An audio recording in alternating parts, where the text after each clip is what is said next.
गणेश जी लड्डू खावे और फल में क्या खावे? राधे राधे। मिठाई में लड्डू मोदक आदि और फल में गणेश जी खावे जामुन। केला हनुमान जी खाते हैं, केला हनुमान जी को बहुत पसंद है। और हमारे यहाँ देवी देवता सब बिलक बिलक। और जामुन खाते हैं हमारे गणेश जी। और कपित्थ खाते हैं, जामुन के साथ कपित्थ, एक जंगली फल होता है कपित्थ। नमस्कार करते हो तब मंत्र बोलते हो ना, गजाननम भूत गणाधिसेवितम कपित्थ जम्बू फल चारुभक्षणम। कपित्थ का फल खाते हैं गणेश जी, जामुन का खाते हैं, और लड्डू तो गणेश जी खाते ही बहुत। गणेश जी कहते हैं मन मत मारो, गणेश जी कहते हैं मन मत मारो भाई, मिठाई खानी है तो खाओ। है किसके लिए? खाने के लिए तो है, खूब खाओ।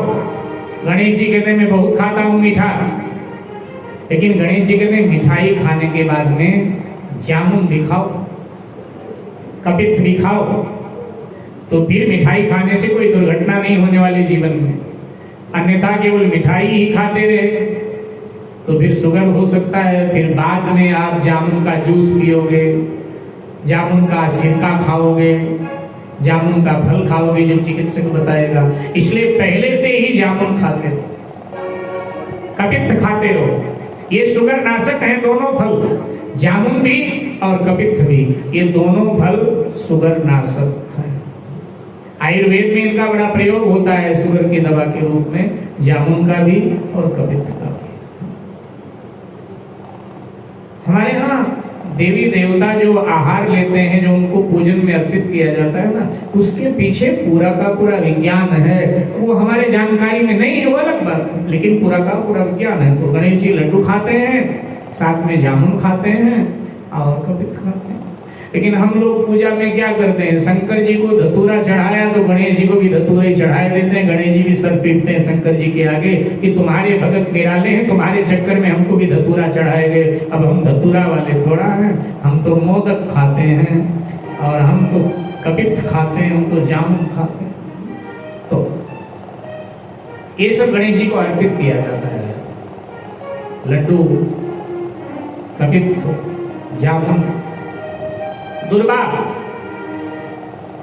दुर्वा घास शिव जी को भी अर्पित किया जाता है, हमारी पूजा में अर्पित किया जाता है देवता को। दुर्वा, गणेश जी को दुर्वा।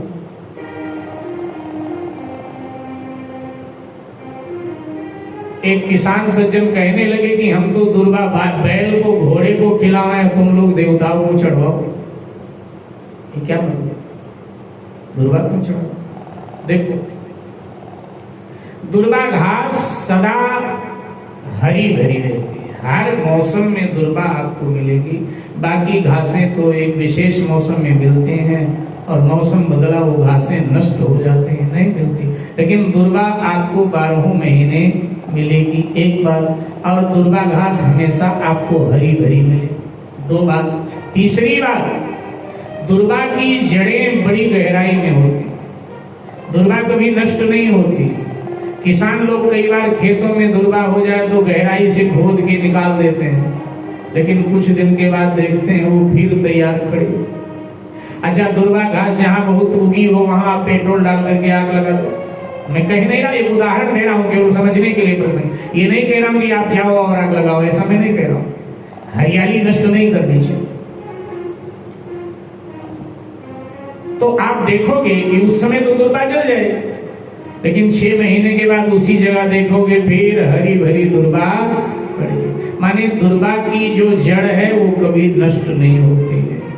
तो दुर्वा चढ़ा करके गणेश जी को भक्त ये प्रार्थना करता है, देवताओं को दुर्वा अर्पित करके भक्त ये प्रार्थना करता है कि प्रभु दुर्वा की तरह हमारे और हमारे परिवार के जीवन में हरियाली सदा बनी रहे, और जैसे दुर्वा की वंशवेली कभी नष्ट नहीं होती है, ऐसे हमारी भी वंशवेली कभी नष्ट नहीं। अच्छा, सभी घासें खड़ी होती हैं और दुर्वा घास पड़ी होती है। अच्छा, जो घासें खड़ी होती हैं ना, तो कई बार जोर की हवा चले तो गिर जाती हैं, कई बार वर्षा हो जाए तो फिर तो बिल्कुल लोट-पोट हो जाती हैं।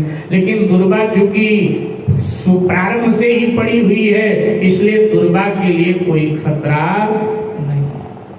गुरु नानक देव जी महाराज ने दुर्वा के विषय में बोला है कि नानक नन्हे बनि रहो जैसे नन्ही दूब। नानक नन्हे बनि रहो जैसे नन्ही दूब, और सब घास मिट जाएंगी लेकिन दूब खूब की खूब। सब घास मिट जाएगी दूब खूब की खूब। हमारे संतों ने भी गाया कि छोटा बने